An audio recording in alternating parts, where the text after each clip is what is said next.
Hello and welcome to the GCN Racing News Show. This week in the world of racing, we learned that Mark Cavendish's horrific crash at the Ghent 6 last week actually resulted in 2 broken ribs and a punctured lung. As we filmed last week's show, we hadn't actually heard the severity of his injuries, and this could well have a knock-on effect, at least on the early part of his 2022 season. So get well soon, Mark. Now, we also learned that track racing generally is just full of sketchy moments. This was from the Track Champions League on Saturday night. Tom Darash and Nicholas Lee Paul getting very well acquainted with one another. We're going to see a bit of on board here. Now, what happened here? So we just got, clash of shoulders there. It is crazy, isn't it? My word, that is heart-stopping stuff, isn't it?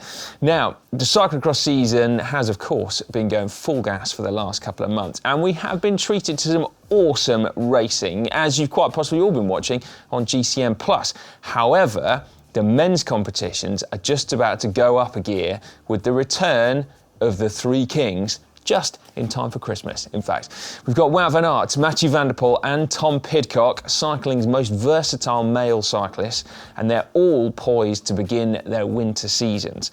So Tom Pidcock and Wout van Aert will line up together at the Super Prestige in Boom on the 4th of December. Pidcock, of the three, is actually going to race the most. He has got 13 races in his calendar between the 4th of December and the World Championships in Fayetteville, Arkansas on the 30th of January. And according to his coach, that is a big, big target for him. He fancies it.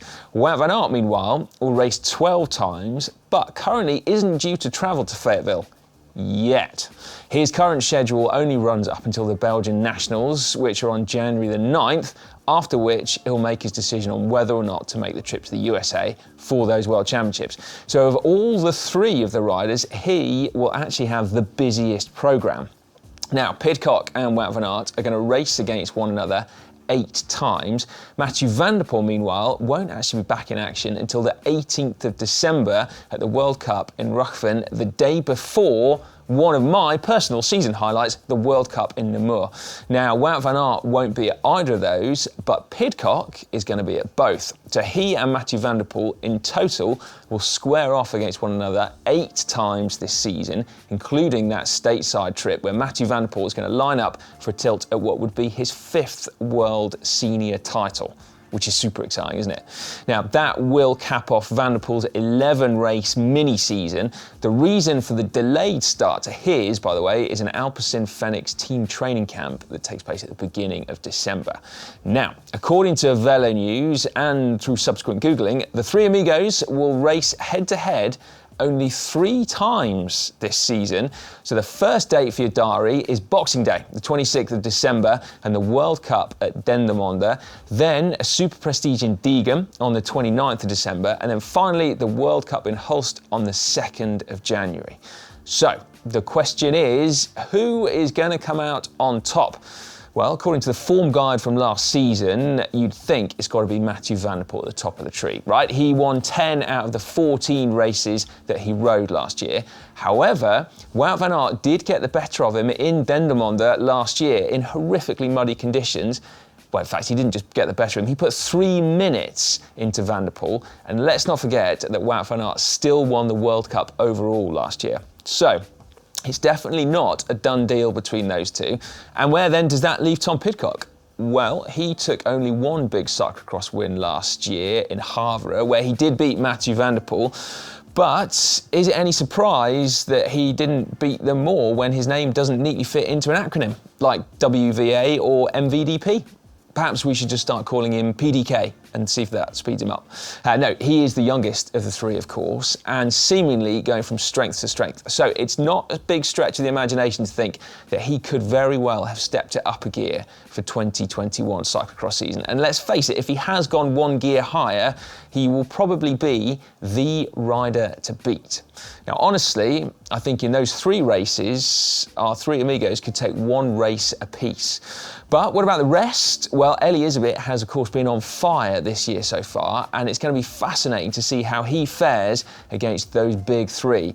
What won't go in his favour is that the others are going to be fresher and will have been training hard, whereas the cyclocross season is so stacked this year, particularly with all those World Cups, that Isabit will just be bouncing from race to race and is therefore likely to struggle to fit in any big training blocks, and so could well start to suffer as the season goes on. Now, in the women's side, as we mentioned, we've pretty much had a full house of talent already this year, but the boss will return on the 12th of December, having already started the season with a bang in the US, taking 2 out of 3 wins there, fresh from a podium at Paris-Roubaix.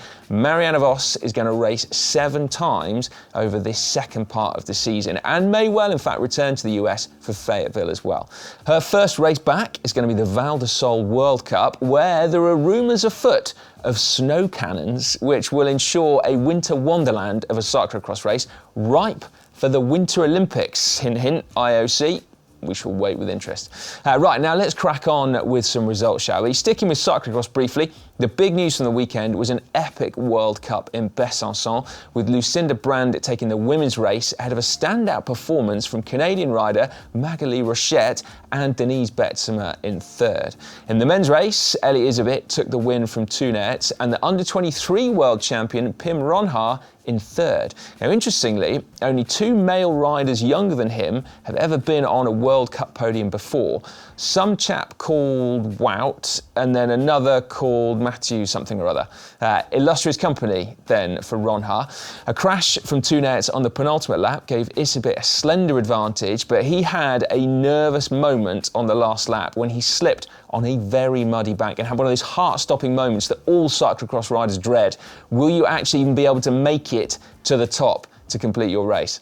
Now, elsewhere, the UCI Track Champions League was an altogether faster, drier and warmer affair, but action-packed all night. This was the second round of the new series with an all-new format crowning men's and women's sprinters and endurance riders alike in one evening of thrills and spills. On top in the overall standings in the women's sprint, Emma Hines, winner of the sprint race this week, now has a sizable lead over compatriot Leah Friedrich, who won the Kia in, with Kelsey Mitchell currently in third. In the men's sprint, it's much closer, with Harry Lavrison ahead of Stefan Botticher and Jeffrey Hoogland, the rider who actually had the fastest top speed of the night at a quite mind-bending 82 kilometres per hour. I have no idea how that is possible on the flat. Now, Lavrison took both the sprint and the Kia in on the night. In the endurance races though, Katie Archibald won the scratch and the elimination and now sits at the top of the overall standings ahead of Maggie Coles-Lister. In the men's, Sebastian Morat did the same, winning both the events in round 2 and also now sitting in pole position going into round 3. Just 2 points though ahead of Corbin Strong. Now, do check it out if you haven't seen it already on GCN+. It's causing quite the stir with its new format, and also set a date in your calendar for next weekend because there is a double header in London on both Friday and Saturday nights. And also don't forget, you've got the first outings for WVA and PDK next weekend, so make sure you tune into GCN+ for the cyclocross as well. Territory restrictions do apply, so make sure you check. There is the Super Prestige in Boom, and then there would have been the next World Cup round in Antwerp, although that has had to be cancelled due to COVID restrictions. Now, in other news, the stars lined up in Monaco for the annual Be King charity event. The likes of Mario Cipollini and F1 star Valtteri Bottas turned out for the Pro-Am race, won by Team Sagan. In the Pro-only event, a surprising win on a flat course for Primoz Roglic, as if he's not won enough this year already. Now, we did notice a cheeky GCN jersey in there as well. Alan Marangoni in search of his elusive second pro victory. Now, in transfer news, Bike Exchange seem happy with their current crop of riders in both the women's and men's teams as the contract extensions continue to be announced. New Zealand national champion Georgia Williams will start her 7th season with the team in 2022, while young sprinter Caden Groves will continue his development at Bike Exchange after some very encouraging performances in the latter half of 2021. Now, speaking of Australian sprinters, Team DSM have snapped up Sam Welsford on a 2-year deal. Welsford is coming off the back of an Olympic bronze medal on the track and is no stranger to the road, having won a national criterium title and overall honours at the Bay Crit Series back in 2020. Now, how is this for a bit of news? Adam Hansen returns to racing. Oh yes, with the WSA KTM Graz team, the Austrian Continental outfit, the team actually with whom he started his career with all the way back in 2003. Now, with his eyes firmly fixed on Ironman since his retirement from World Tour Racing last year, I wouldn't technically call this a comeback, but we'll still be watching with interest for sure. Meanwhile, Lizzie Banks joins EF Education Tibco SVB. She's had a horrific season this year, recovering from concussion, but by all accounts is going to be back to her best next season. Omar Shapira is rumoured also to be joining that team that's applied for World Tour status next year, and Japanese rider Eri Yonamine, meanwhile, will leave Tibco to join Human Powered Health in 2022, a team that's currently known as Rally Cycling. Now, there is also a pilot event for a cyclo-cross team relay that's going to be at the Fayetteville World Champs in January. The event will open the championships, in fact, on the Friday and will feature 3 men and 3 women per nation, with only 2 elite riders allowed per team. So each rider will complete 1 circuit of the 6-lap race before handing over to the next rider in the transition zone. Now, it's actually been a format at Mountain Bike World Championships way back since 1999, in fact, long before the road adopted a team time trial style format of the mixed relay and crowned its first world champions in 2019.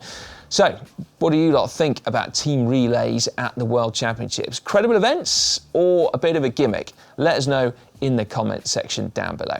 And then lastly, a reminder, over on GCN Plus, there is an extended cut of my epic 640 kilometre long ultra endurance race going live tomorrow too. I'll be honest with you, I'm not entirely sure that I've recovered from that event yet, hence the delay to my own cyclocross season. If you're wondering, I'll be starting the day after Mathieu van der Poel, and it will probably last for 1 race, if in fact I can actually get to the finish line. Now, speaking of Mathieu van der Poel, by the way, the interview that I promised for last week's GCN show will be in tomorrow's GCN show. So apologies for that. Right, that is it from me for this week. Dan is going to be back next week. So thanks for having me, and well, I will vacate his chair.